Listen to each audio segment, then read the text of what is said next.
autoridad, y mira lo que dice: blasfeman de las potestades superiores. 9. Pero cuando el arcángel Miguel contendía con el diablo, disputando con él por el cuerpo de Moisés, no se atrevió a proferir juicio de maldición contra el diablo, sino que dijo, ¿qué dice, hermanos? El Señor te reprenda. Sin embargo, versículo 10, algunas personas blasfeman de cuantas cosas no conocen, en las que por la naturaleza conocen, y se corrompen como animales irracionales. El mismo principio. Fíjate lo que dice. Ni siquiera Miguel, ¿cierto?, el príncipe de Israel, profirió o se adjudicó tener tal facultad, sino dijo: el Señor haga su obra, el Señor te reprenda, esto es algo que arreglarás tú con el Señor. Pero algunas personas, versículo 8 de nuevo, aducen tener cierta autoridad y blasfeman de las potestades superiores. Creen que pueden mandar a Satanás y sus demonios. Hermanos, no podemos. ¿Y sabes qué? Está bien que no podamos. El primer paso es aceptar aquello, ¿cierto? La Biblia muestra claramente que los creyentes nos encontramos, en cuanto a poder, por debajo de los espíritus demoníacos. Si de alguna manera pudiéramos armar una escalera de autoridad, ¿cierto?, de niveles, incluso los ángeles necesitan implorar al Señor para tratar con ellos. ¿Cómo podríamos nosotros asegurar tener tal autoridad? Por eso, tomar autoridad sobre los espíritus demoníacos, sobre las enfermedades o circunstancias negativas, hermanos, no es un concepto bíblico.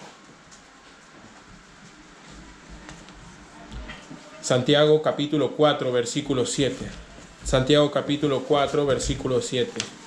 Nuestro lugar en la batalla, por lo tanto, no es mandar, decretar, echar fuera, en el nombre de nadie, hacer ninguna aclaración de esa. La Biblia dice: someteos a Dios, resistid al diablo y huirá de vosotros. Amén, hermanos.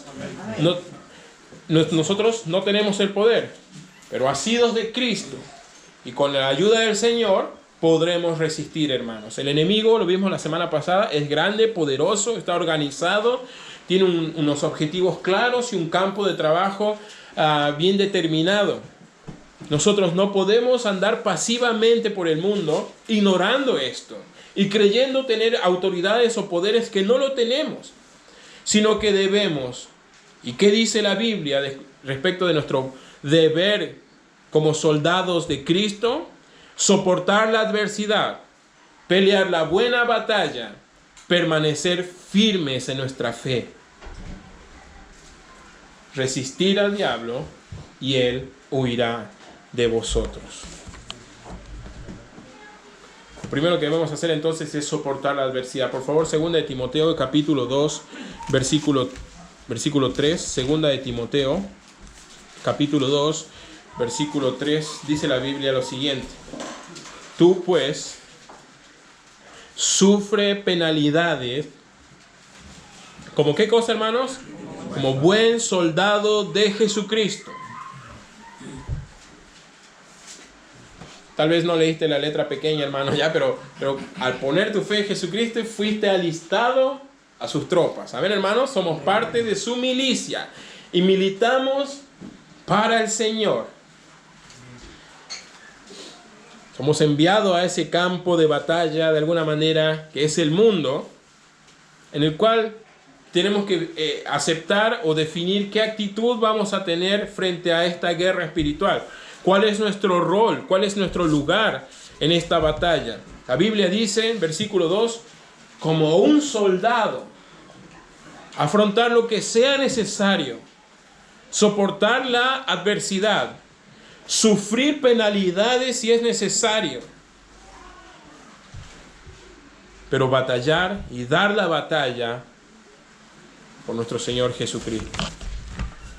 Qué ironía, hermanos, que muchas veces se crea que el cristianismo borra toda adversidad, Justamente las mismas asambleas o congregaciones que hablan de la prosperidad, del echar fuera a los demonios, hablan también de sanidades y de no va a pasar nada malo en tu vida, ¿cierto? En realidad, ser un verdadero discípulo de Cristo, hermanos, es costoso.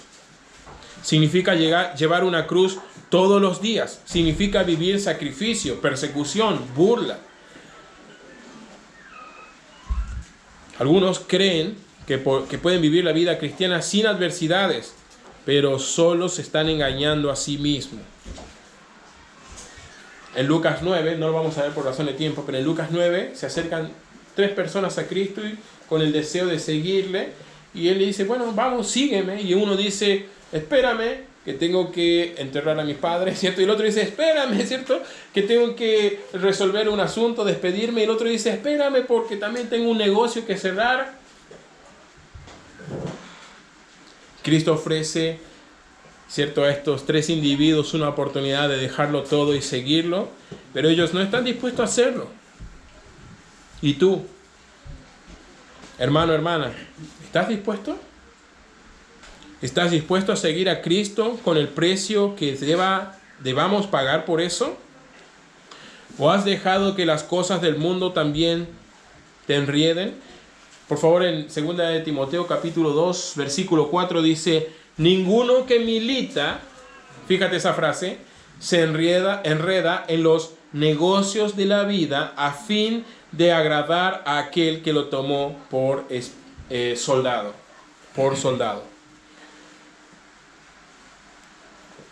Esto implica que la militancia de Cristo, el ser un soldado de Cristo, significa un compromiso de parte de los creyentes, de no claudicar frente a las tentaciones que tiene el mundo para nosotros, sino, versículo 3, sufrir todo lo que sea necesario como un buen soldado de Cristo. Segunda de Timoteo, capítulo 2, mira el versículo 9.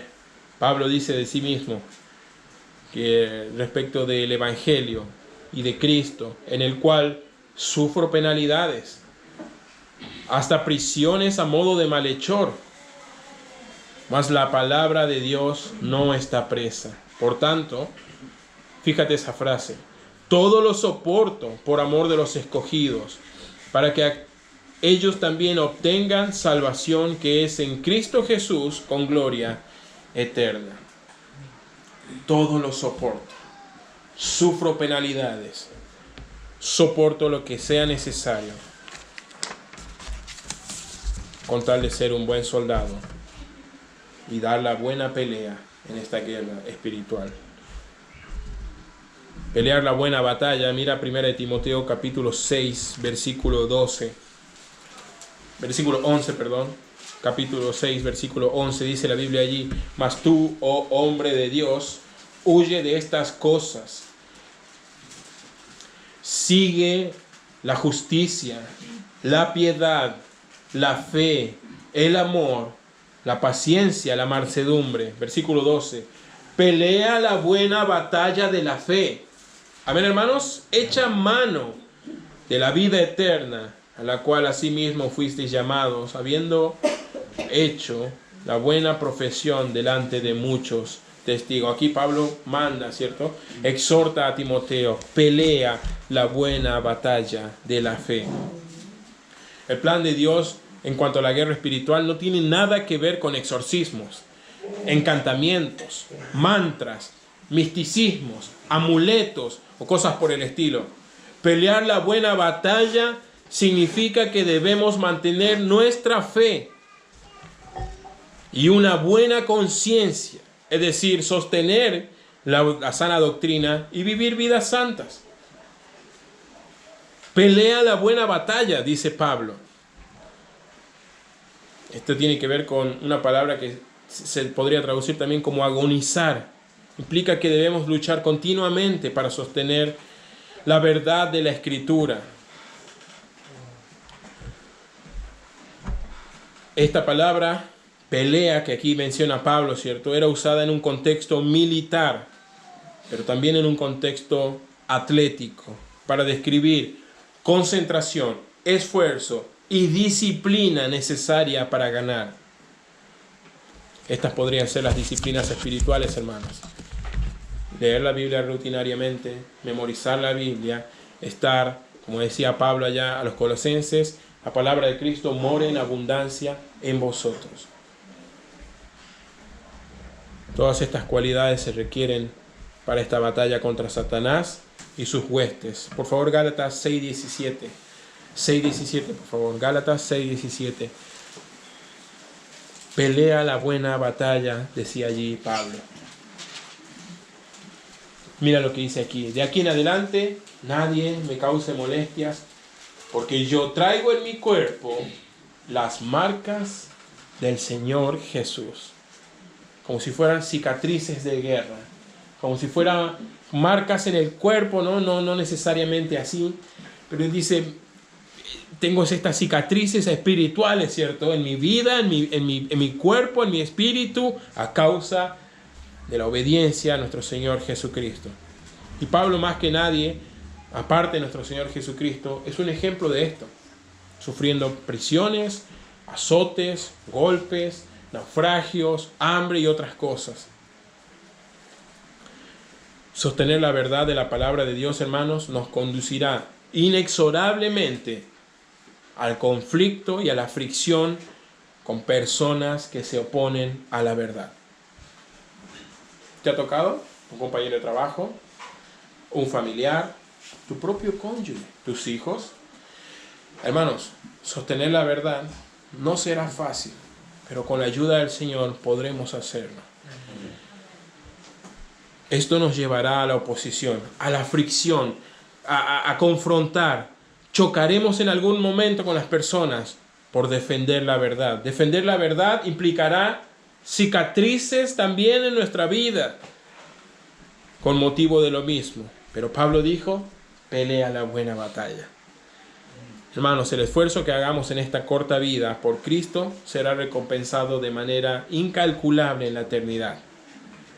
Por eso, 1 Timoteo capítulo 1, versículo 18, Pablo menciona allí de nuevo, este mandamiento, hijo Timoteo, te encargo, para que conforme a las profecías que se hicieron antes en cuanto a ti, milites por ellas la buena milicia.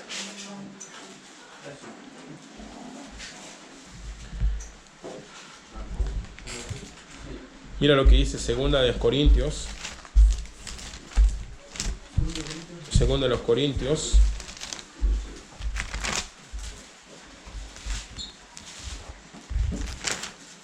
Mira el capítulo, por favor, 11. Segunda de Corintios, capítulo 11.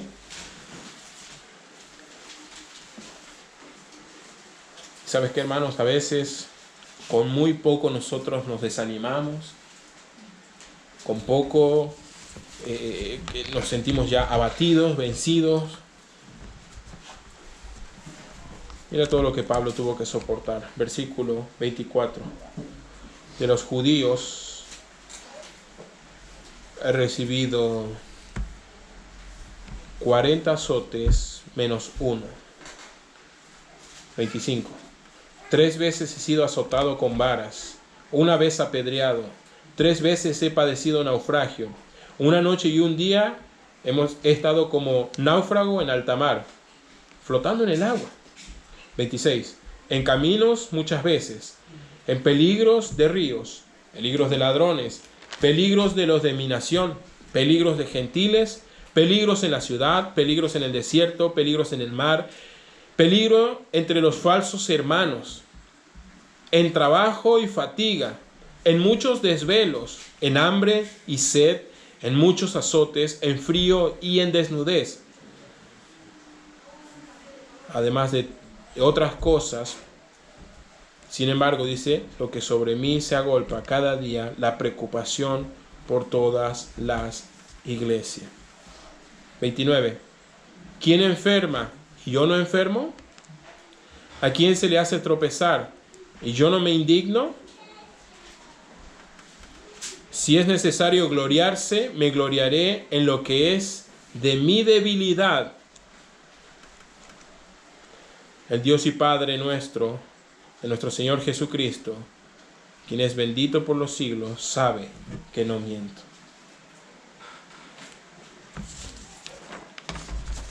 Y nosotros, desanimándonos, alejándonos de la fe, alejándonos de la iglesia, por mucho menos, hermanos. En esta batalla es importante entender cuál es nuestro lugar. Y lo que debemos hacer nosotros no es decretar, echar fuera, mandar a nadie, sino permanecer firmes. 1 Corintios capítulo 10, versículo 12. 1 Corintios capítulo 10, versículo 12. Así que el que piense estar firme, mire que no caiga. Debemos permanecer firme contra nuestro enemigo infernal. Y la manera en que lo hacemos, hermanos, es estando firmes en la fe. No hay otro modo. No hay amuletos, no hay mantras, no hay conjuros, no hay órdenes que podemos hacer. Lo único que podemos hacer es asirnos de Cristo, acercarnos más a Dios y mantener firmes nuestra fe, hermanos. De esa manera podremos permanecer firmes y no caer. Primera de Pedro capítulo 5, versículo 8, por favor. Primera de Pedro capítulo 5, versículo 8. Sed sobrios y velad, porque vuestro adversario el diablo, como león rugiente, anda alrededor buscando a quien devorar. Sobrios y velad. Versículo 9. Al cual resistid, ¿cómo, hermanos? Firmes en la fe, sabiendo que los mismos padecimientos se van cumpliendo en vuestros hermanos en todo el mundo. Esto se refiere, hermanos, sobrios, velad, a pureza, tanto en la doctrina como en la conducta. ¿Quieres estar firme en la fe? Hermano, ¿quieres estar firme en la fe? Parece que no, hermanos, ¿no? Aléjese del mal y acércate a Dios. Cuando Satanás o los deseos carnales te tienten, resiste. Recuerda lo que dijo Santiago: resistid al diablo y él huirá de vosotros. Nuestras armas no son carnales, sino espirituales. Y se pueden resumir en una sola palabra si queremos ponerlo en algún término: obediencia. La obediencia viene como resultado de una mente controlada. Lo mencionó nuestro hermano hace ratito. Y esta mente controlada debe ser por la verdad de la palabra de Dios. Al obedecer la palabra de Dios, hermano, hermana, permanecerás firme en el día malo. Cuando más firmes estemos en el mundo, hermanos, más ardiente será la batalla. Pero si estamos dispuestos a soportar adversidades, pelear la buena batalla, y hay una decisión en nosotros y una convicción de permanecer firmes, creo de todo corazón que Dios nos dará la victoria y nos dará gozo más allá de nuestra imaginación. Por favor, el libro de Romanos capítulo 8 para terminar. Versículo 33. Romanos capítulo 8, versículo 33. Satanás, el acusador de nuestros hermanos, quien nos acusa continuamente delante de Dios. Pero si estamos en Cristo, ¿quién acusará a los escogidos? Hermanos, Dios es el que justifica. Amén. ¿Quién es el que condenará? Versículo 34. Cristo murió, más aún, el que también resucitó, el que además está a la diestra de Dios, el que también intercede por nosotros. Estamos en el lado vencedor, hermanos. La guerra ya tiene un certificado, ¿cierto?, de expiración. Un día acabará esta guerra espiritual. Pero cada día es una nueva batalla, hermanos. El Señor nos ha justificado. No dejemos que el diablo nos haga creer que no. El Señor ya nos ha perdonado. No dejemos que el diablo nos haga creer que no tenemos perdón. Versículo 35. ¿Quién nos separará del amor de Cristo? ¿Tribulación o angustia o persecución o hambre o desnudez o peligro o espada? Versículo 37. Antes, en todas estas cosas, somos más que vencedores por medio de aquel que nos amó. Por lo cual estoy seguro, dice Pablo 38, que ni la muerte, ni la vida, ni ángeles, ni principados, ni potestades, ni lo presente ni lo porvenir, ni lo alto ni lo profundo, ni ninguna otra cosa creada, ¿qué dice? Nos podrá separar del amor de Dios que es en Cristo Jesús, Señor nuestro. Amén, hermanos. Por lo tanto, quiero animarte. No le des terreno al diablo en tu vida. Pelea la buena batalla con las armas espirituales que nos ha provisto el Señor. La oración, la meditación, la comunión, congregarnos, la adoración. Estas cosas, hermanos, harán que el campo de batalla, que es en muchos casos nuestra mente, pueda estar capacitado para llevar todo pensamiento y toda fortaleza que se levanta en contra del conocimiento de Dios a la obediencia de Cristo. Confía, hermanos, lo decía allí Pablo, ni pobreza, ni escasez, ni hambre, ni ninguna cosa, que nadie te engañe. En Cristo Jesús somos más que vencedores. Vamos a orar. Padre, te damos gracias, Señor.